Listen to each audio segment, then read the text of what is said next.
Shubhravastra Ya Veenavaradandamandritakara Shveta Padmasana Ya Brahma Chitta Shankara Pravritti Vedeva Sada Pujita Samam Patu Saraswati Bhagavati Nisheshajadhyapaham Om Namah Shivaya Gurave Satchidanandamurte Nishprambhaja Shanta Shri Shivananda Hite Namaha Shri Vishnudevananda Hite Namaha Om Sarvamangala Mangalye Shive Savata Sadhike Sharanye Trembake Gauri Narayani Namostate Narayani Namostate Om Shanti Shanti Shanti Om Sahana Vavatu Sahanau Bhunaktu Sahaviryam Karavavahai Tejasvinavadhitamastu Ma Vidvishavahai Om Shanti Shanti Shanti Om Bol Sadguru Shivanand Maharaj Ki Jai Bol Shri Vishnudevanand Maharaj Ki Jai Om Namah Shivaya.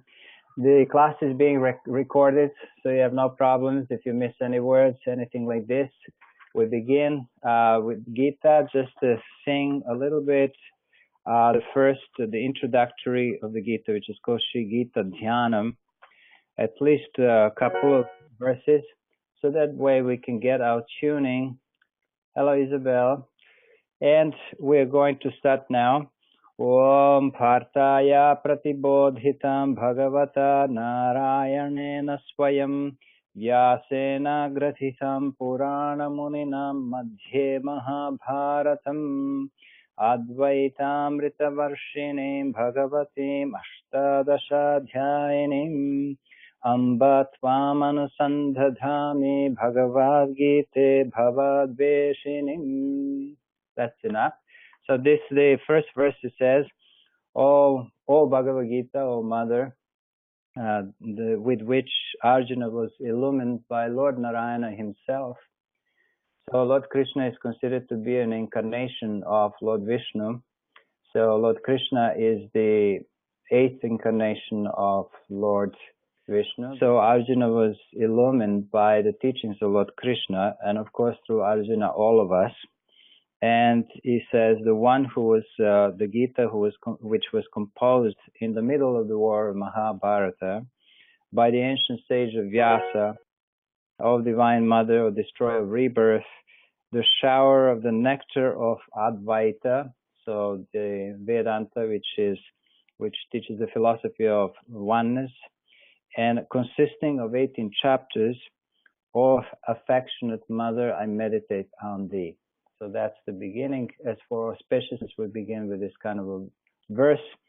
So just a little bit to go back, I had a wonderful question from Narayani.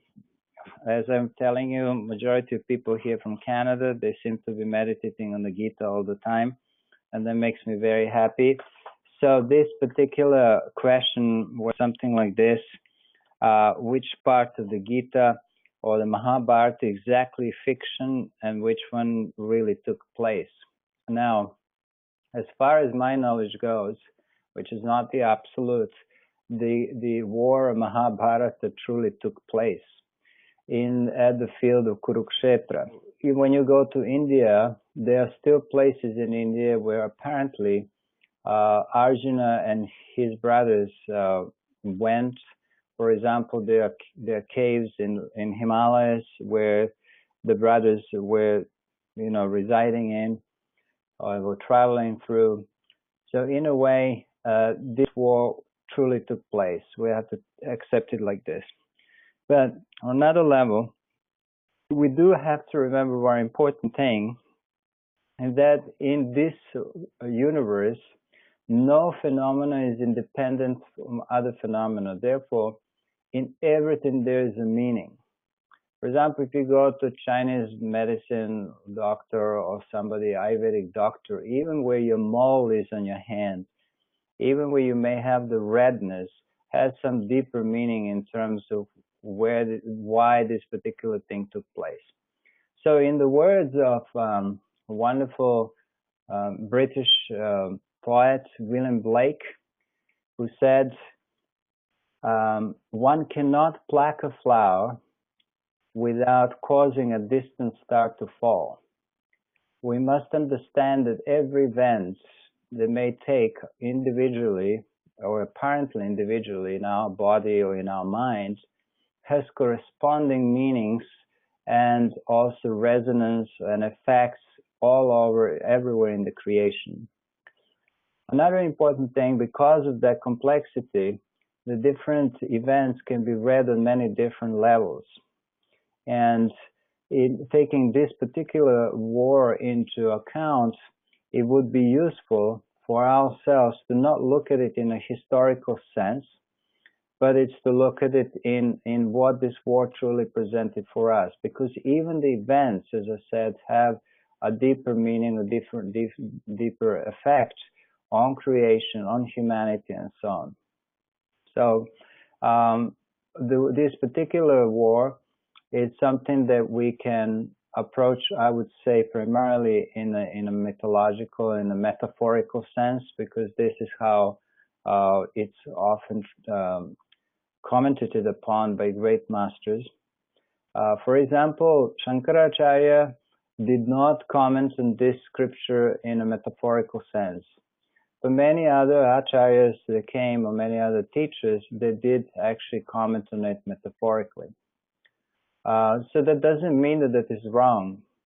I mean, what possibly could we learn and benefit from some distant war in history that took place, 5,000 years ago? Not much. But when we actually really read into the message of the Lord Krishna, the one who is descended on this planet Earth, has meaning for absolutely everybody and everything.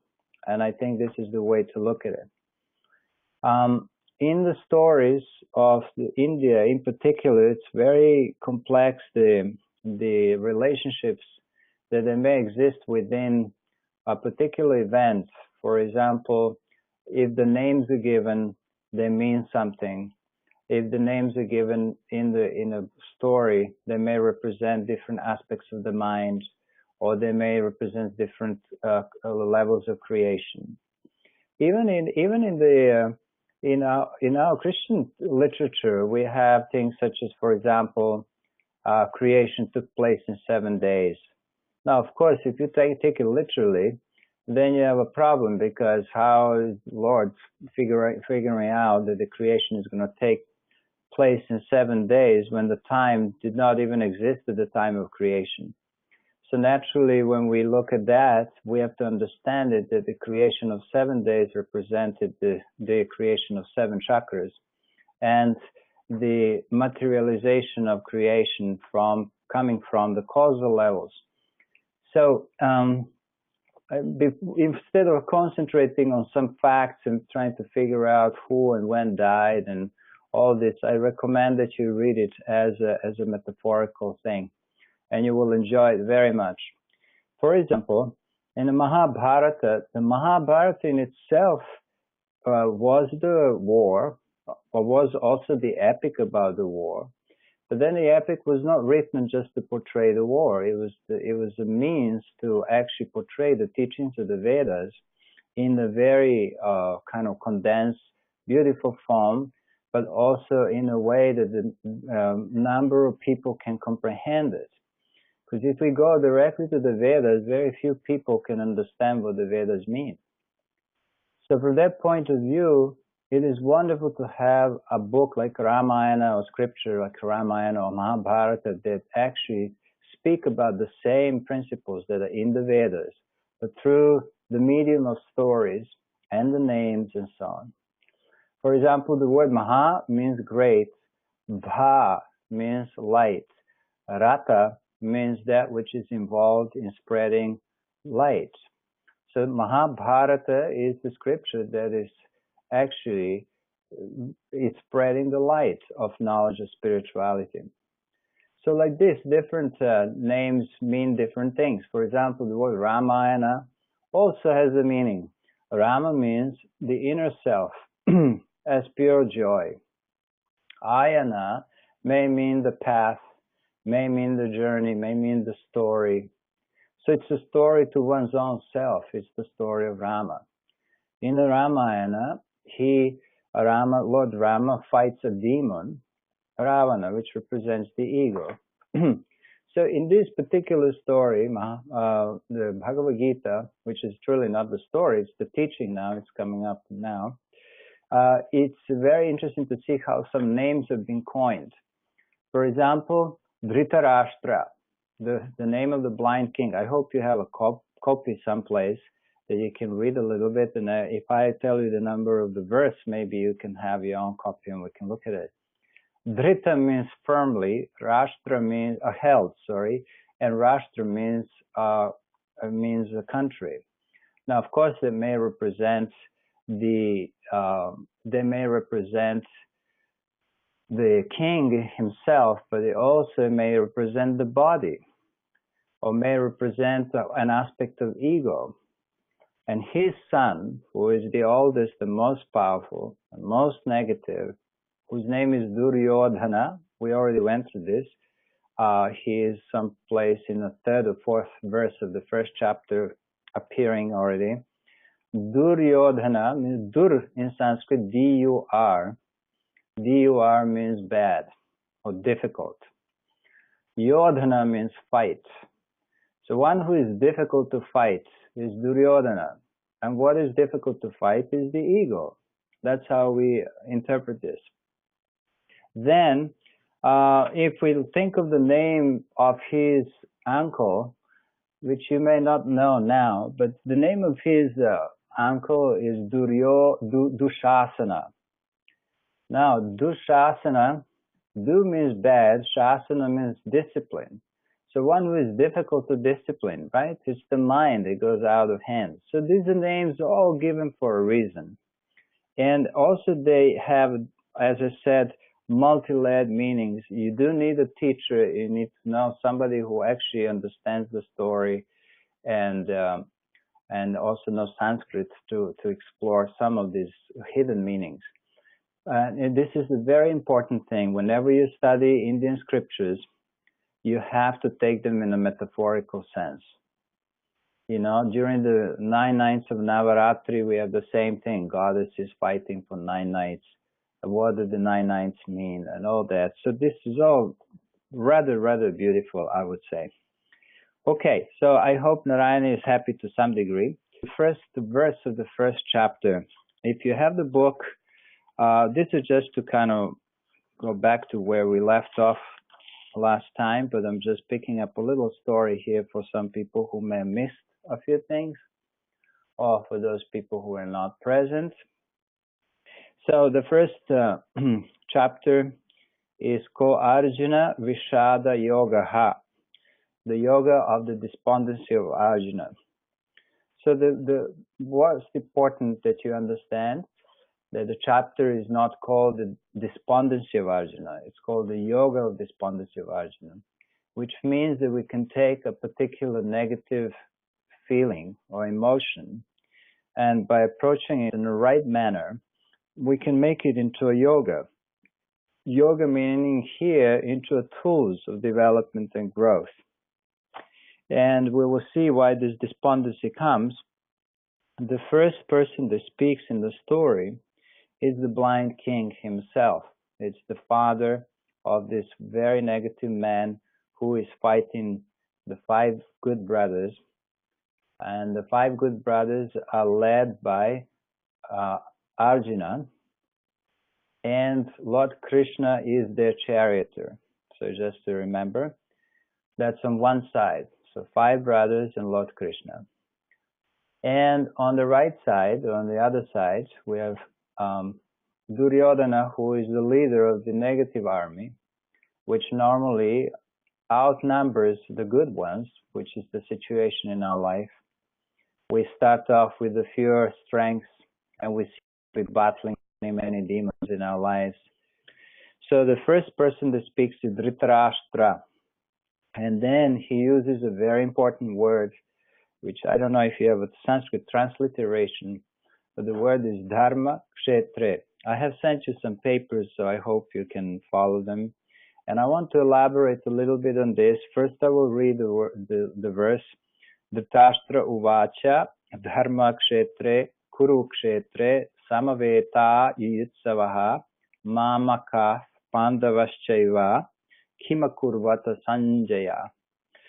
So Dhritarashtra asked, what did my people, you see, he's making a distinction between my people and the sons of my brother. That's basically what he's saying. What did they do at that field called Kurukshetra?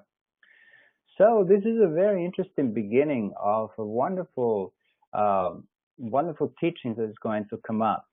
Just for you who haven't read the Mahabharata, the Gita appears exactly in the middle of the Mahabharata itself. And the words Dhritarashtra, we don't need to worry about that anymore, but Dharmakshetra and Kurukshetra. The word Kshetra also is very special. And that we can study, I guess, if we run for a couple of years like this with this course, we can study this at some other time. But Kshetra means the field. You know, the field represents something that is either nurtured, plowed, that brings a certain fruits of your actions, that also be decreased or increased in, you know, whatever it's producing, or something like that. So dharma is the word that is very, very important here. However, to just elaborate on this particular concept, dharma, Dharma, it will take some time, probably 15, 20 minutes or a whole hour, just to try to understand what this means. But the point is that, as I said before, that in some of the scriptures in India, the first word indicates the subject matter of the book. In this case, that will be the Dharma. And then the last word, which we haven't got to yet, in the 18th chapter, in the last verse, the last word is mama in Sanskrit, M-A-M-A. Mama means mine. Mine indicates Krishna's, because he's the teacher. Lord Krishna's Dharma, his teaching, should be made alive in our lives. And so he says, please follow my Dharma. That's basically what he says. Now, the word Dharma comes from a root dhr, D-H-R, which means to hold. The same word comes into Raja Yoga system as the word dharana, which means concentration. So concentration, of course, it implies an effort to hold something steady. So dharma represents the divine in specific ways manifest in our lives as a manner of conduct which allows us to prosper further in this path of evolution. So there are many different aspects of this word.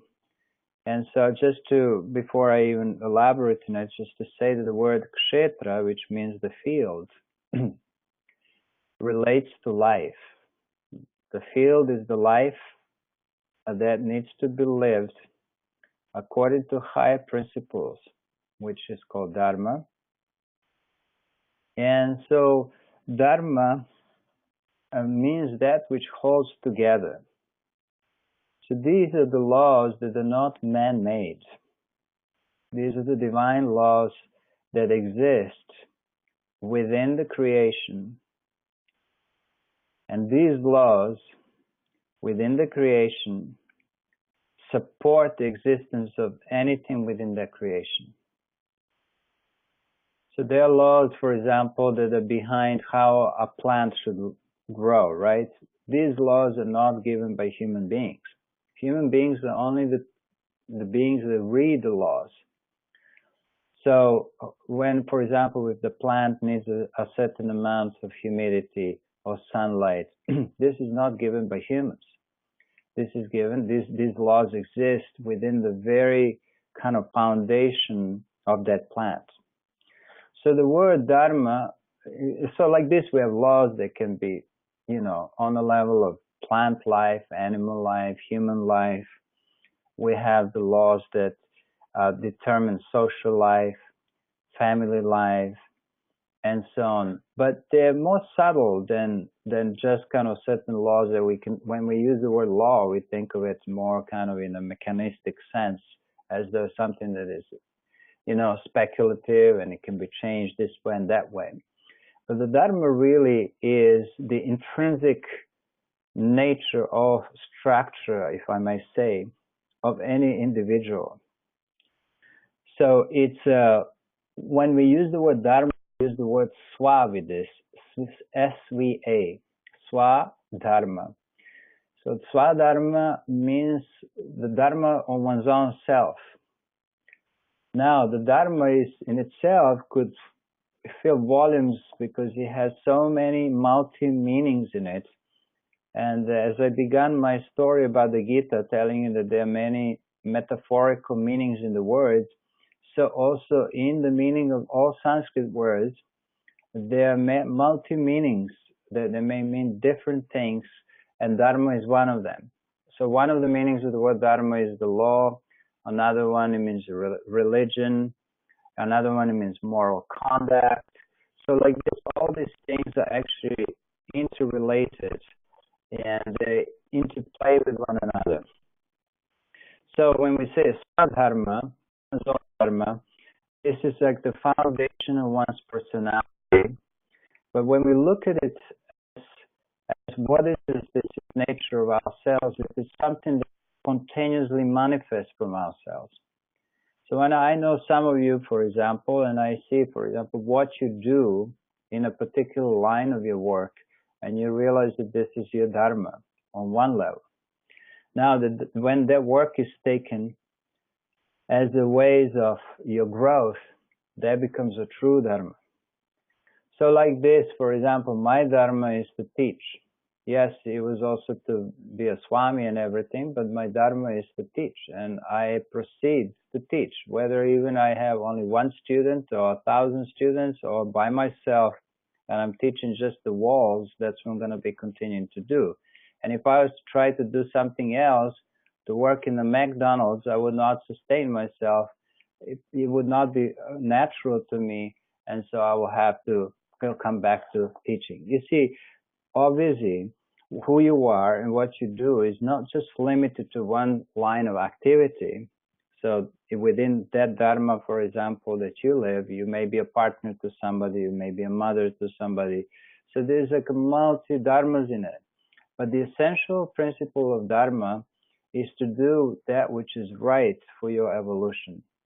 And in order to know this, you need to hear the flute of Lord Krishna in your life. So you will see that in the first chapter, Arjuna gets very confused. And the reason why he gets confused is because this word is called like this, Dharma, and the second word is Sankarta, S-A-N-K-A-T-A. Sankarta means confusion in regards to Dharma. So there's so much to be said. I did promise I will send you something in advance. I did not have time, so please forgive me, because I have to type things up and make them proper, save them in a PDF format or as a PowerPoint thing. That's all new to me, so I need a little time.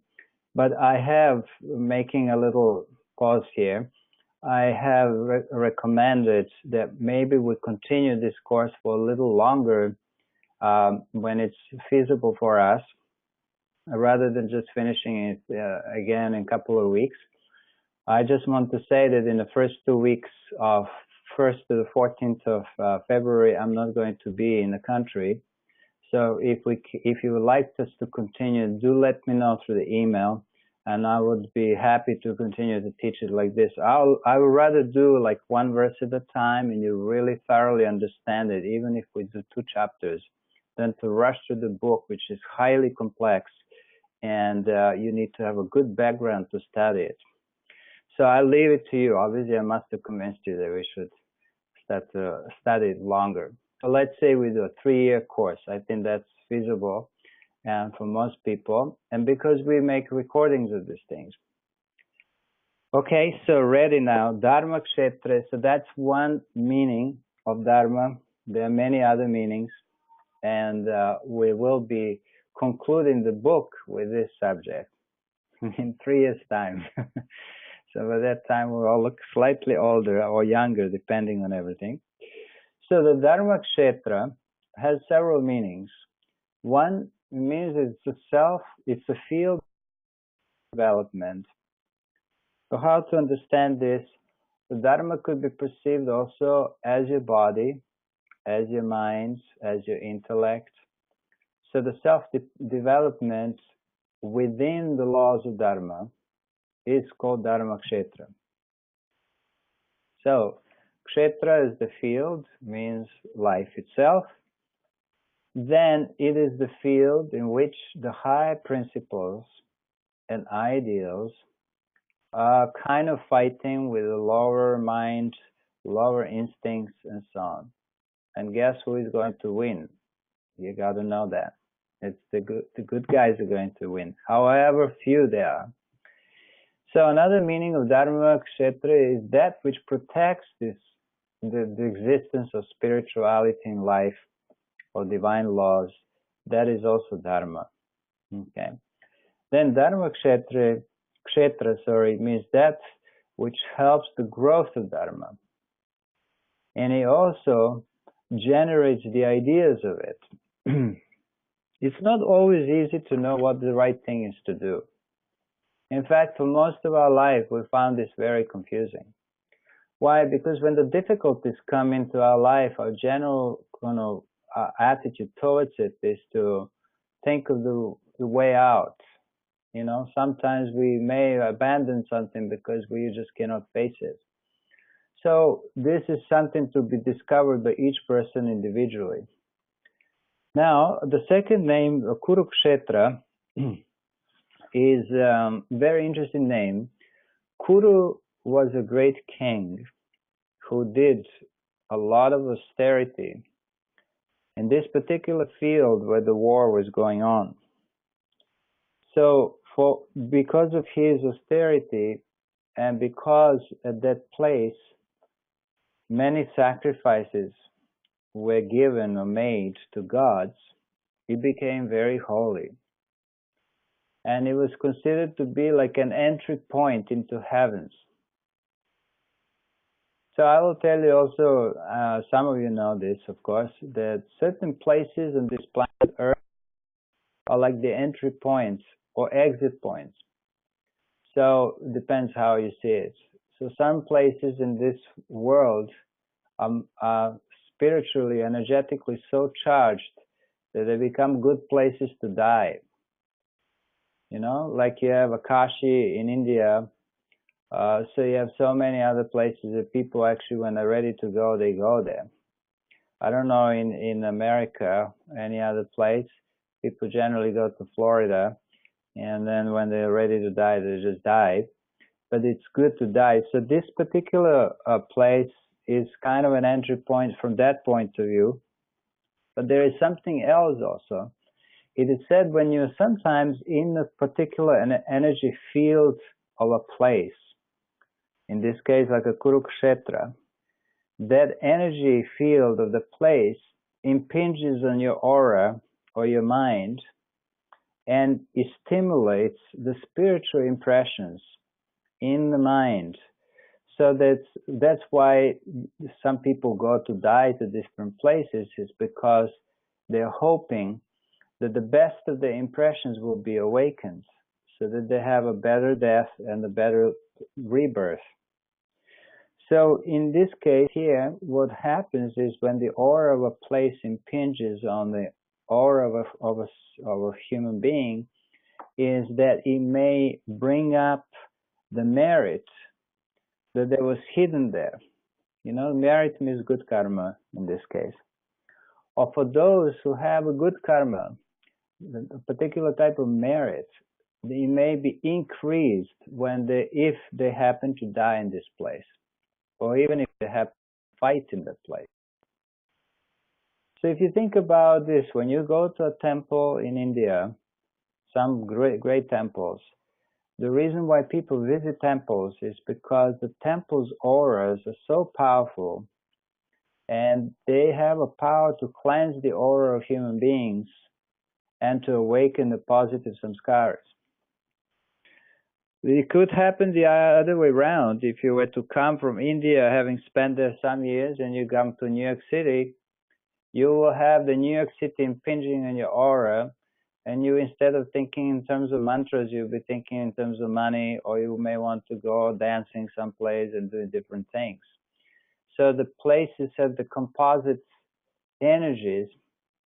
They are normally created by those people who live there, not just at any particular time, but also throughout the history. So this is one way to look at it, this Kurukshetra. Another meaning, the word Kuru, K-U-R-U, K-U-R-E, means do it. This is an imperative form in English language, which means you do it. You don't just go about, but you must do it. So it's basically saying you have to fight this war that you may call life. And as much as we would like to sometimes shy away from it, we have no choice. But if we want to save ourselves, we, in a spiritual sense, we must fight it. We must not try to avoid it. So in the certain scriptures, this Kurukshetra is considered to represent the mind itself. So Kurukshetra represents the fourfold mind. In Vedanta, this mind is called Antahkarana. Antah means inner, A-N-T-A-H. Karana means instrument, K-A-R-A-N-A. So this fourfold instrument is composed of four things. One is the subconscious mind. Then we have the mind as a kind of an organ that receives the sense impressions and generates the thoughts. The mind is divided according to functions. Subconscious does certain things. This part of the mind called manas also gathers the sense impressions, generates the thoughts. It's like a thinking machine, right? It has doubts in it. Then we have ego, and then we also have intellect. So fourfold instrument is that. This is all represented by the word Kuru. Now, another interesting thing is that Kurukshetra, in one of the Upanishads, called Jalabala Upanishad, is considered to be a place of liberation. Metaphorically speaking, you can take this life and liberate yourself, but only if you live according to the Dharma or the divine laws. If you have by your right side or left side, whichever you like, Lord Krishna, holding your hand and guiding you through your life. Because a person who is at the mercy of the three qualities of nature, which we call gunas, G-U-N-A, cannot really succeed by himself or herself. So you need the help of a guru or teacher or some kind of a light in your life, which obviously the external guru or teacher becomes your own intuition eventually. So the outside guru or teacher lightens up the inner guru in you. This is the purpose also of the guru. It's the meaning of the word guru. Gu means darkness, like guk, Ru means the removal. One who removes the darkness means ignorance. So one who removes the darkness of ignorance is the guru. But where is the true darkness? It's within one's own mind. And where is the true light? It's also within one's own self. Now, of course, the light is on the domain of awareness, of pure consciousness. And the darkness is on the level of the mind that is trapped, like Arjuna's mind, you will see right now, by the illusion of life and everything else. Okay. Now, another important meaning of the word Kuru, Kurukshetra, is where many sacrifices were done to different gods. Now, this is like doing meritorious things for the sake of God. So if you take your life as a way of giving merit, or creating the merit, sharing it with other people, then naturally such a place, or in this case, our life, becomes a wonderful opportunity to realize Krishna within us. So that's the meaning. One more thing about the name of Arjuna. Arjuna means in Sanskrit clear or bright or straightforward. These are all the meanings of Arjuna. So therefore, everything in the Gita is filled with deep, deep, deep meanings. And I'm so happy that you actually want to study it. I know you studied by yourself, and I'm sure you're making a wonderful breakthrough different chapters. By the way, the Gita cannot be mastered by reading once. You may have to read it many times over. As a suggestion, I will again take just 1 minute to say a few things. One would be to read Mahabharata slowly with a notebook on your right side and write the names of the people in Mahabharata and the order of events. So that way you're familiar with the background of the Gita, because Mahabharata again is not just a historical story, but it is about understanding kind of what life is, right? In the Mahabharata you have a good characters and bad characters. Each good character has one negative fault, and each negative character has at least one positive fault. Read the Gita just as in verse form, with no commentaries, and try to read it maybe several times. I would say if you really want to understand the Gita, at least read it 3 times over, just from the beginning till the end. And you should do it in a systematic way. For example, you can read every day 1 verse, or you can read 1 chapter, or maybe read 5 verses, and set a certain number of verses for yourself. Or you can obviously finish the book in 18 days if you read 18 chapters. So generally, a good study of the Gita will require that we read it at least 18 times. But because we don't have time like this, we can read it maybe once, twice, or 3 times. And then, first thing, you should read the book with the commentary of the master that you have a tuning to. So we recommend that you read the first book, like I teach it, from Swami Shivananda. But you may have some other also lighter versions. I can maybe let you know this, what kind of commentaries there are. One of the easiest commentaries is by a Swami called Swami Prabhavananda. Prabhavananda. I will write it down for you. Please remind me if I forget something, because I'm promising a lot of things all the time. So that's an interesting thing. So another wonderful commentator, in fact, a person who used the Shankaracharya's commentary, it's called Nikhilananda. Very simple, very easy. These are also light books to read.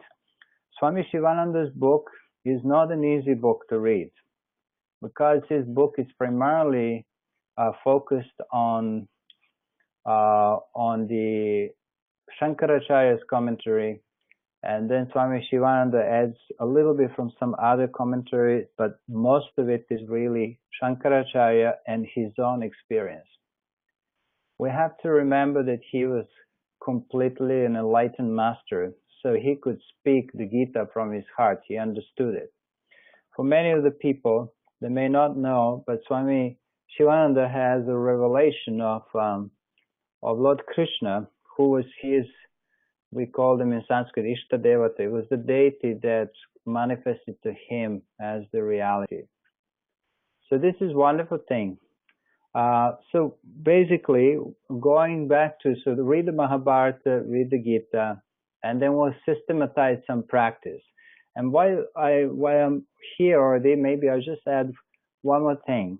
It would be nice if you weekly try to memorize 1 verse of the Gita by heart. You may memorize it in English, or maybe every 2 weeks or whatever, so that in a year time you know 50 verses by heart, or even if you know 10 or 15, that would be wonderful. So what you do when you memorize the verse, you repeat it several times throughout the day when you walk, when you're working in the garden with the plants, not in New York City though, people, but anyway, whatever you're doing, you just repeat this verse and meditate on its meaning and ask yourself, how can I make this practical in my life? It is from these kind of meditations that you can potentially, like we did now, Dharma Kshetra, Kurukshetra, and we can give a 4-hour talk on it because we meditated on the meaning of these two words, Dharma Kshetra and Kurukshetra. You ask yourself, this is how you should think about it. Okay, analysis of the first verse in relation to my life. How attuned I am to the divine in me. Okay, this is a very good thing. Obviously, in order to attune yourself to the divine, you need to do spiritual practices. Then you may ask yourself, okay, so how do I understand this word dharma? Obviously, for most people, this is not an easy word to understand. So, can I comprehend deeper what are the implications of this kind of a verse for my own life? And like this, you meditate every single day. And also, I'll tell you a secret. Swami Shivananda says that each one of the verses in the Gita is a mantra. So when it's repeated in Sanskrit and meditated on it, you will get the different meanings and powers as a result of it. I'm sorry, it looks like I'm selling you something, but it's really very, very interesting. So if you meditate on a particular verse and you repeat it so many times, then you start to discover the meaning of a particular verse. For example, I give you this is from Swami Shivananda's version of the Gita on the page 538. So he says here, well, let's see the pick something. Yatra Yogeshwara Krishna. This is the last verse.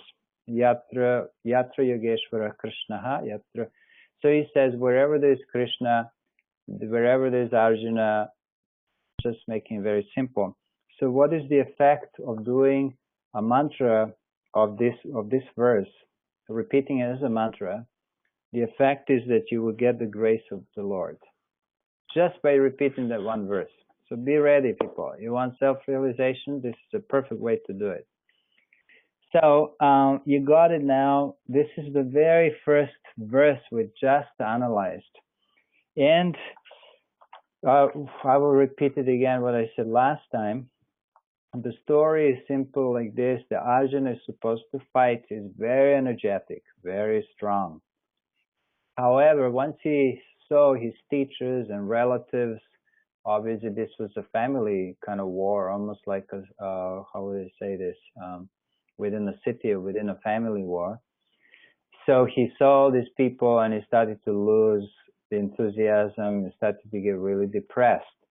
And then in order to kind of, he tried to talk Lord Krishna out of this war, he was saying, you know, well, if we do this, there will be problems and the whole family will be destroyed and for the future generations it will be terrible.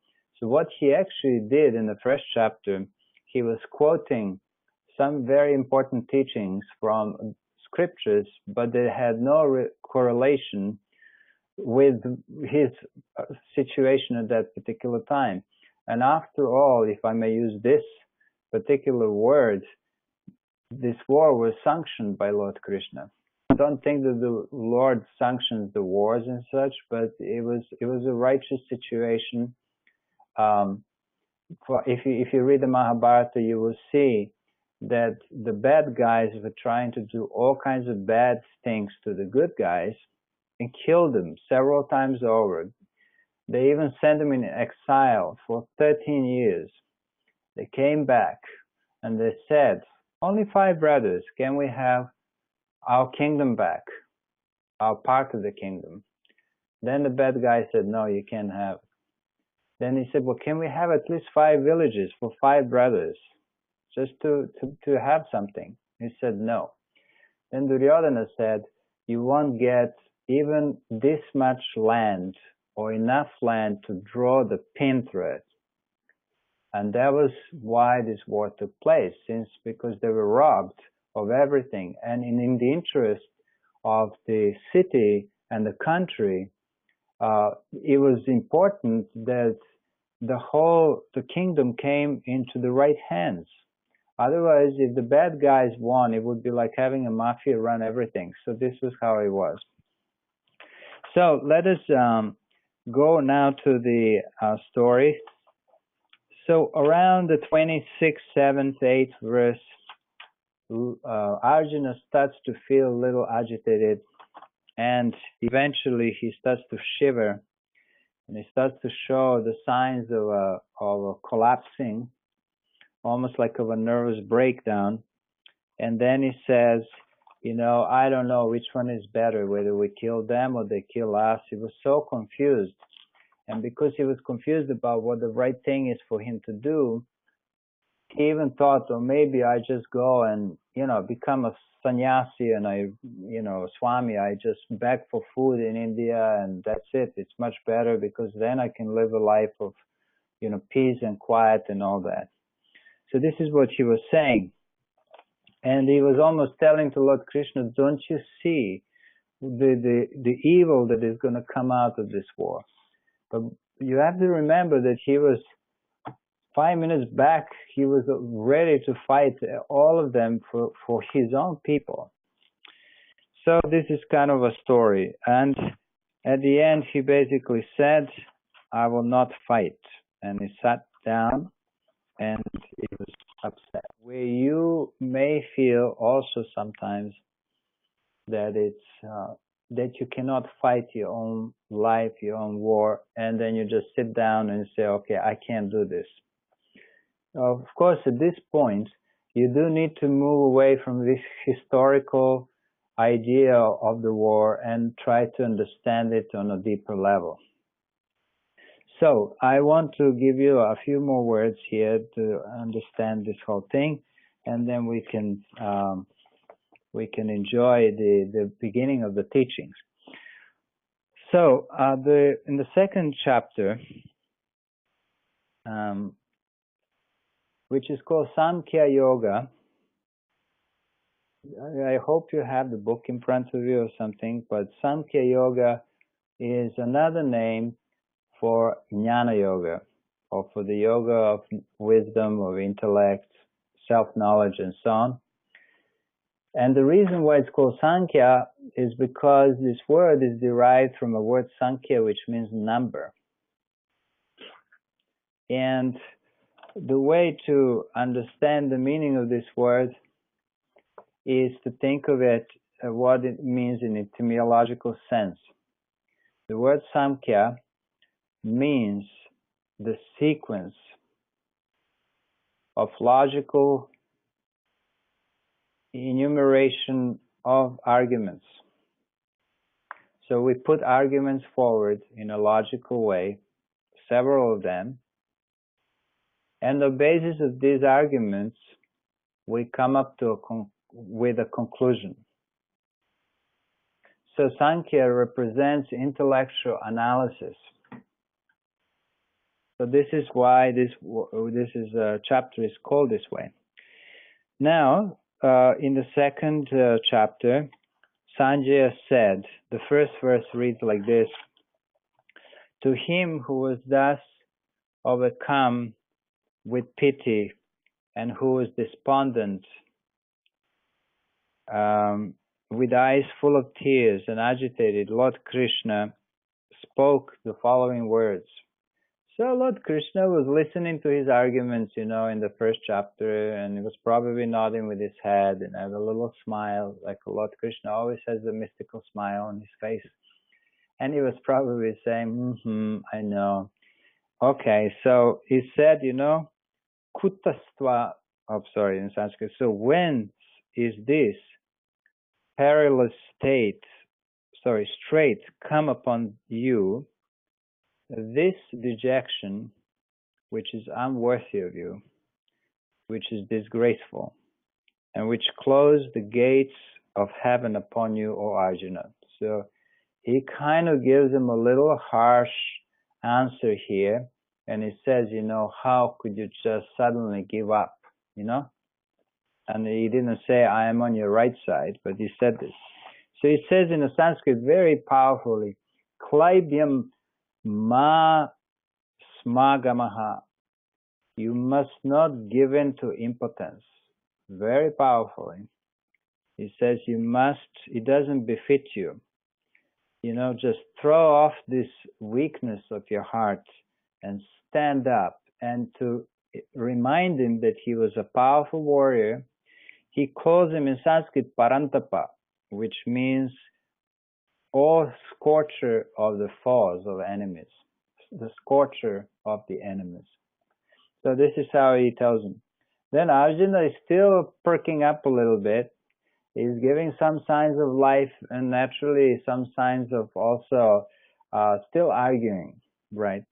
So he says, how will I, my lord, fight in battle with arrows against my great teachers, who were my teachers, but they are fighting for this wrong guy because they were still under the king. So how can I do this when these teachers are worthy, who are fit to be worshipped? So then, one more verse, he says, better it is indeed, he said, that that I should just become a yogi and beg for my food, than to kill the most noble teachers. So this is what he said. And then in the verse 6, there's a little change in the mood. And this is very important for us because he actually, just so you remember, Arjuna represents each one of us. He represents an aspirant, almost like an archetypical type of a spiritual aspirant. And so this is why we need to look at it not now anymore in a historical sense and don't worry about the situational war and this and that, but is to think about, how would we feel when we have to take up many different things in our life, some of them very difficult, of course. And so he says, my heart is overpowered by the pity or by the taint of pity. And my mind, he's for the first time saying, my mind is confused as to duty. I ask thee, tell me decisively what is good for me. I am thy disciple. Instruct me, who has taken refuge in you, in thee. So he says in Sanskrit, Shishyasteham, I am your disciple. Shadhimam, instruct me. Tvam prapannam, I've taken a refuge in thee. This is so beautiful. So now I have to talk a little bit about his psychological states, because the rest of the Gita is very, very lovely to study, which is the philosophy alone. But in my opinion, and also I think this is the reason why the Gita has this first chapter, is that the knowledge of the wisdom can come out very often from the state of a very big crisis, which is what Arjuna had. And I think if you look at your own life, and if I look at my own life, some of the greatest crises that we had were the seed of the greatest birth of wisdom that we had. So please dwell on this, think about this for yourself, and you will find that the difficult situations, if you are ready for them, if you're ready to grow, they will become the yoga of despondency for you.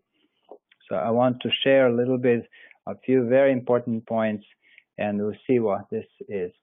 First of all, the first chapter is called again, I'll repeat, Yoga Vishada. Yoga Vishada, Arjuna Vishada, Arjuna's sorrow, Arjuna's despondency. So yoga of Arjuna's despondency. This particular word Vishada, the Sanskrit word, means sorrow, It means that grief or despondency or despair that is generated by a conflict. You know, sometimes the sorrow can be felt, grief can be felt when you lose something. It's fine. But this kind of a sorrow here is due to this conflict. He's confused about what to do in his life. Should I do it this way or should I do it that way? And this, of course, conflicts arise when we're in a paradoxical situation in life. So let us just look at a little bit the psychological aspect of that. So the point here is that Arjuna's heart is really being churned. And there is a war that is going on, not just in the war outside, but there's a war that is going on within him. And so there's a war that is going on within us, moment by moment in this lifetime. And here are some simple wars, some simple conflicts that we have. For example, the conflict between the good and pleasant. You know, we know what's good for us, let's say in terms of food, but we love to have pleasant, right? So this is how in life we compromise our health, we compromise our different choices that we have, we compromise things because we prefer the pleasant to good. Then this is due to a conflict that exists between desire on one side and the reason on another side. Now Arjuna's desire was to leave everything, but the reason was saying, no, this is a righteous thing, it needs to be fought. So within us we have that conflict. Then we have between the good and evil, between the purity and passion. All these things are ceaselessly at war. So now this war is a subjective war that we're leading within us. When you look at yourself, like at any point in your day, you don't really see an ideal self. You see yourself as you are. You don't see yourself as a perfect being, as a perfect thing. And so there's a conflict. You want to be somewhere and you're still not there. The fact that involves the time arriving there and effort arriving there, it's in itself a conflict. You know, animals naturally don't have conflict, because if they were to choose between, their food and a brown chocolate or dark chocolate, there would be no confused. They will sniff the dark chocolate and they will walk away and they will take their food, because the instinct is what protects them. But the human beings are not like that. We have obviously a reason, intellect developed, so we can choose between the things. And in this kind of situation, when things get really tough, we will rather choose not to go into something, which is understandable. But for a spiritual person, he or she needs to break through that weakness of the will and to strengthen enough. And most importantly, is to first know what the right thing is to do. So that conflict of a duty, in which we call in Sanskrit Dharma Sankata, is basically the problem. See, Arjuna was a very powerful warrior. He was not trying to avoid this war out of fear. The problem with Arjuna is that he was just confused. He wasn't moved by the spirit of non-violence. He was moved by the attachment to his people. You see what I mean? In his heart of heart, his dharma was he was a warrior. How can a warrior suddenly walk away from the field like this? So anyway, this is about swadharma, or one's own duty. And as somebody said very beautifully, this gentleman called Prabhavananda, which I would recommend you read it a little bit, he said something like this: in the purely physical sphere of action, Arjuna is indeed no longer a free agent. Why? Because the act of war is upon him. And he has evolved out of his previous actions. So where Arjuna found himself to, obviously, is the result of his previous actions. So he couldn't avoid it. Even if he did everything to avoid it, he will have to face it, one way or another. So in the words of this Prabhavananda, to conclusion, he says that any time we are what we are, and we have to accept the consequences of who we are. There's no other way. Why? Because at every moment of your time, you're the resultant force of everything that went into making you who you are. Now, if you don't like it, that's just like your problem, of course, but there's nothing one can do. We have to keep on moving. So we created our circumstances, people around us, our friends, our enemies. Everything is created at any given time by all the actions that went prior to it. So naturally, to conclude, he says, only then, if we accept where we are and who we are, we can start to grow. Yeah. So the final two sentences that he gives are really wonderful. He says, we may select the battlefield, but we cannot avoid the battle. So that's the point. Have you ever seen, if you had a difficult relationship with somebody and you think, okay, if I get out of this relationship, I will be free. The problem is that you won't be free. Why? Because the mind that created the relationship is still with you. You see, we create the relationships, we create the people. Yes, we can decide to go away from somebody or something, but we still carry the same mind. And unless we change the mind that created originally that situation, we're going to be facing the same thing again and again. And the person we may left may just reappear in a different form. I hope you can see this in your life. This is why it's important to understand that, you know, let's strive at least where we're now to like face the battle whatever we can. Of course, at any point in this life, you're free to walk away from something and maybe pick it up later on. But the point is you cannot completely avoid anything. As I said, because the mind has not changed. If the mind is changed, then the very situation that was causing you problems will dissolve. And naturally, since we're continuously growing, a new situation will come up.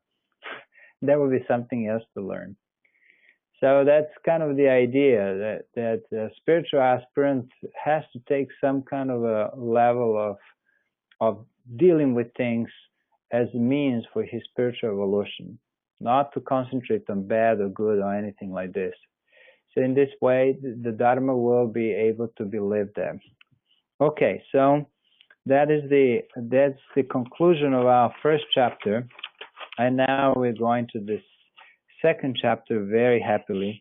I want to say an important thing, and that is about this whole idea of surrender.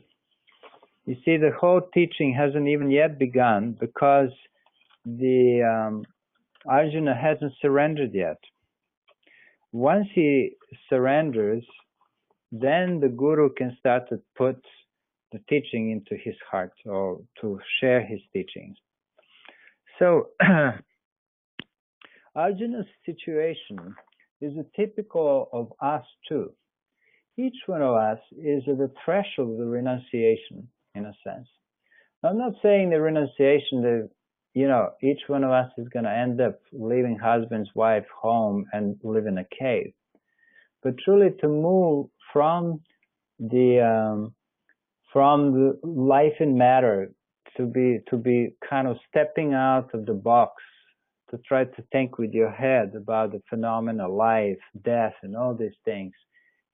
It's equal to a small death, because, you know, you have not left this and you have not reached the other shore yet. So it's like we are suspended in between two worlds, and it's a very interesting situation there, because it is much more difficult to determine what is the right thing to do. And then if it's just to live in life and, live in ignorance and move with the rest of the people in the same way.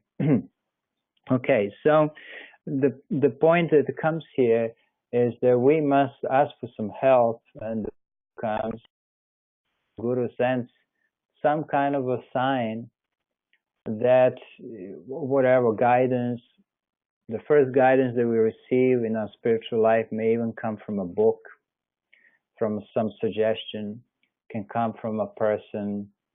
It doesn't need to come from an enlightened being. Okay, it can come from your own inner self if you had some experience that's transformative and so on.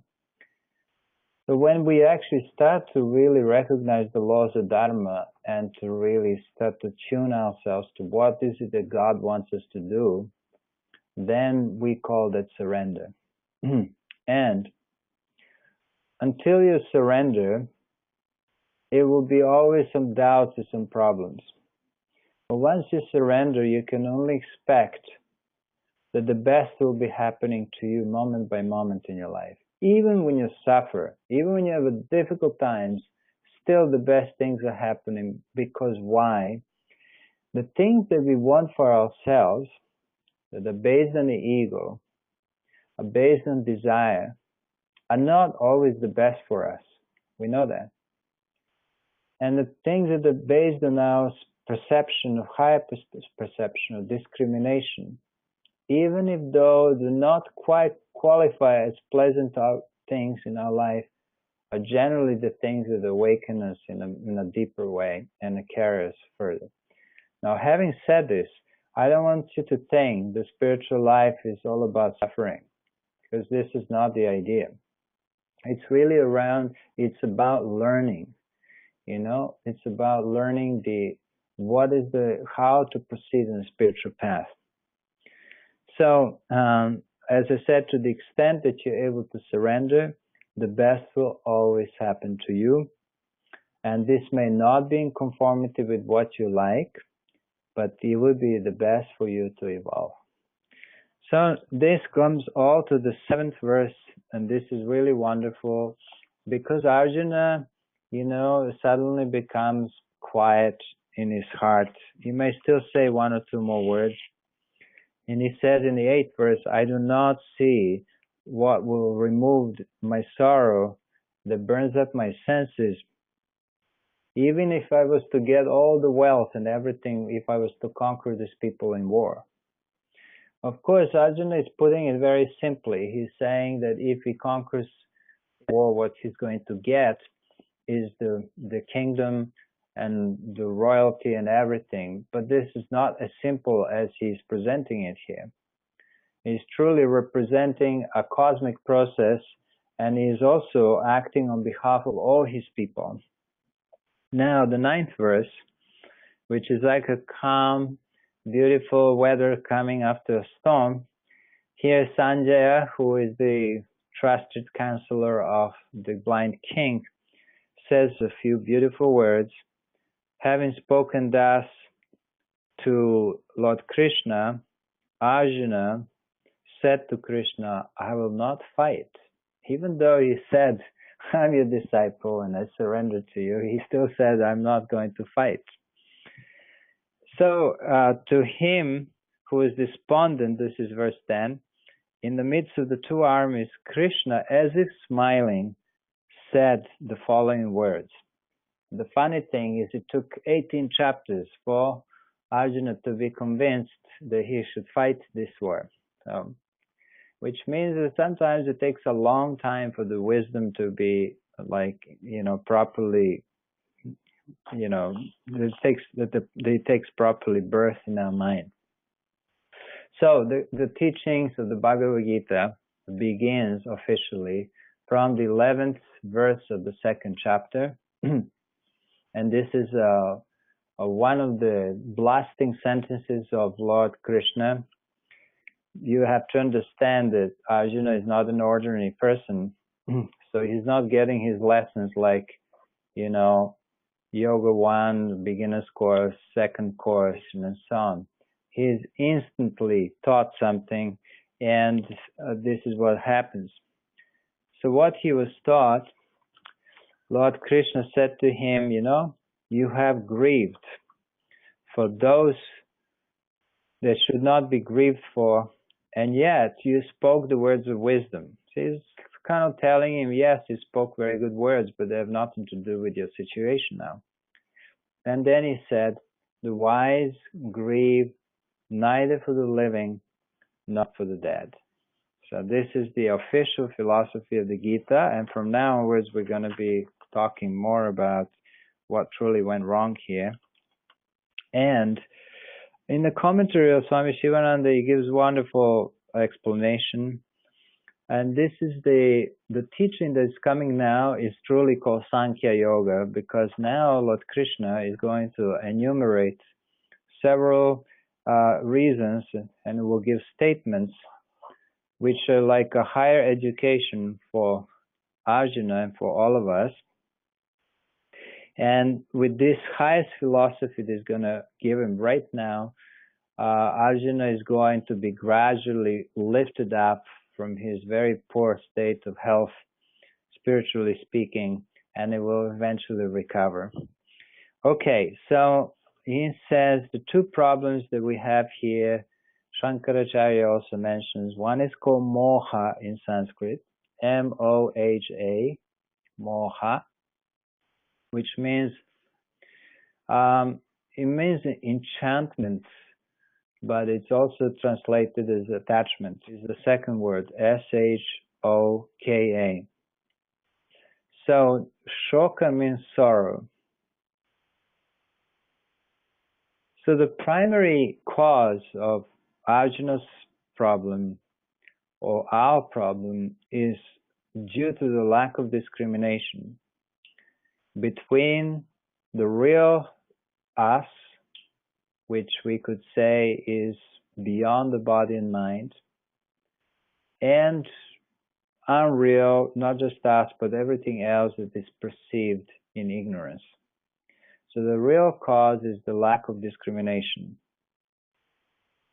It is, the real cause is, the primary cause is the erroneous notion is about what we think, who we think we are. So I'm just trying to read the sentence. The erroneous notion we have about our relations with the body, world, which means objects, and virtually with God. So this is all erroneous. What happens is that we identify with the body, we identify with the mind, we identify with everything. At the same time, we've forgotten our real nature, the consciousness within us. And this erroneous notion brought us to think that the body is real and there isn't such a thing as soul. So we give the body, in this case, the extension of the body is the world, is the relatives and everything else. We think that that's what reality is. And the self is a dependent entity entwined in interrelations with things that seem to sustain it. It's a complex sentence. So Lord Krishna declares the immortality of the soul and the transience of all extraneous appendages. These are the words of Swami Shivananda. So basically, we know that the body, in a sense, is transitory. We could almost say that it's going moment by moment and so on. But the point is that the soul or the consciousness is considered to be as non-existent for majority of people. So that confusion between the body and the soul is the first teaching that Lord Krishna gives us. Okay, so this is all due to the lack of discrimination. Now we can see what's actually said. The point is this: if you identify with the body, you would have forgotten your true nature, and then on the basis of your own identification with the body, you create this erroneous notion that this is my relative, this is my blood relative, and so on. And so we have these relations with other people based on body consciousness. And so that is wrong because we grieve over either other people's death or we grieve over our own death. So in the verse 12, Lord Krishna is going to give something very powerful. We're going only like 3-4 more minutes, so if you're wondering why am I going over the time, I just like it. But if you need to go, no problem. And I would like to complete my thought. The 12th verse goes like this in Sanskrit. Natve vaham jatunasam natve neme jana dipaha nachaiva na bhavishyamaha sarve vayamatah param. Something wonderful he said. This is a verse I learned by heart because I like it. And I hope you will like it. In English also it's very beautiful. It says, there was never the time when you were not existent, when I did not exist, nor these rulers of these kings here. Nor there will ever the time when we will ever cease to exist. Even in the future. That's the whole sentence, and you could finish the Gita here easily. So, in the translation of Swami Shivananda, which I have in front of me, it says, nor at any time indeed was I not, nor thou, nor these rulers of men, nor verily shall we ever cease to be hereafter. Wow, he gave him immediately a full teachings of Vedanta. He says, hey man, like this, you have identified with your physical body, too bad, but you are immortal. And I'm going to teach you all these 18 chapters about your own immortality of the soul. So don't you think that this is considered to be a true education? You know how we give education to children? We tell them that they're the bodies. When the children are like 5 years old, they have to dress. Girls have to dress like a little Barbie dolls. Boys have like a blue coats and a blue thing. So what we're really doing, even though children are not really interested in that, we're trying to impose on them certain erroneous notions of who they are. So even the little children, they look at themselves in the mirror and they try to think, okay, well, I'm pretty, I'm not pretty, I'm fat and I'm not that. So this is what happens. That's called the wrong education. The true education is when you teach yourself, and you have to repeat this to yourself many, many times, and to others, I am not this body, I'm not this mind, I'm the pure self, pure soul, pure awareness, pure consciousness, whatever it is, it's just pure and it's eternal. And you have to dwell on it for long enough until it sips or sits in your mind and you start to say, oh my God, this feels so good. Naturally, just imagine if you could dwell on the meaning of this verse for let's say 5 minutes a day, for a whole week, you will have a completely different understanding of who you are. Yes, there will be tests. There will be body consciousness tests. There will be attraction to your own body, attraction to other people's bodies. There will be all kinds of problems. There will be pain in the body. There will be change in the body. There will be aging in the body. And there will be death to the body. However, if you're able to dwell on these thoughts and truly let them percolate through all of your consciousness and even just by using auto-suggestion to say, I'm not this body, I'm not this mind, I'm the immortal self, I am. This is what Swami Shivananda used to sing. Natve vaham jatunasam. There has never been a time when I was not there, nor you, nor these rulers of kings. And there will never be the time when none of us will cease to exist. He didn't say as bodies, obviously. He said on the level of the spirit. So with this verse, I will finish today's class. I hope you enjoyed it. Share some beautiful thoughts we can make this into a real study kind of a course. Thank you. I will definitely email you this talk right now. Merci, Narayani, and anybody who speaks French. We're just finished with Om Purnamada. Om Purnamada Purnamidam Purnat Purnamadachyate Purnasya Purnamadaya Purnameva Vashishyate. Om Shanti Shanti Shanti. Om Shri Guru Bhyo Namaha Harihi Om. Om Bolo Sadguru Shivan Maharaj Ki Jai. Bol Shri Shrivan Maharaj Ki Jai. I send you with wonderful thoughts of the Gita and Lord Krishna. Om Namo Bhagavate Vasudevaya. Bye bye everybody. Thank you so much, Gita. Bye.